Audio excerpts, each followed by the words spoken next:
गुम हुई रहम दिल्ली। एक दिन की बात है कि एक गर्म गांव में एक मेहरबान और कर्म करने वाली औरत एमली रहती थी। वो अपनी मेहरबानी और दूसरों के साथ अच्छे सलूक करने की वजह से जानी जाती थी। एमिली के पास एक जादुई कंपास था जो हमेशा उसको उस तरफ राह दिखाता था जहां किसी को मदद की जरूरत होती थी। पार्ट 2। एक दिन सुबह को जब एमिली अपने बाग की देखभाल कर रही थी, एक नाजाने मुसाफिर ने उसके पास आकर दरख्वास्त की कि उसको खाना और क़याम की ज़रूरत है। इसने बताया कि वो जंगल में राह भटक गया है। पार्ट 3।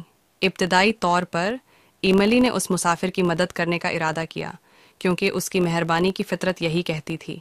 लेकिन जब उसने उस मुसाफिर को देखा और उसकी नज़र में शक और भूख की तरह का बीकाराना नज़र आया तो उसके दिल में शक और डर की आवाज़ आ गई।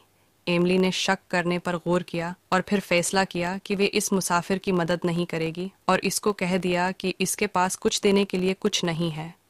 पार्ट 4। इस रात एमिली को नींद नहीं आई। इसकी ज़मीर पर अफसोस छाई और वो समझ गई कि उसने अपनी मेहरबानी को खौफ के आगे कम कर दिया।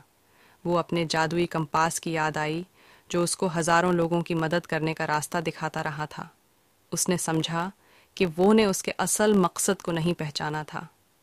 पार्ट 5। अगले सुबह एमिली ने उस मुसाफिर को तलाश किया और अपनी गलती के लिए माफ़ी मांगी। वो इसको खाना, क़याम और जंगल से बाहर निकलने की राह दिखाई।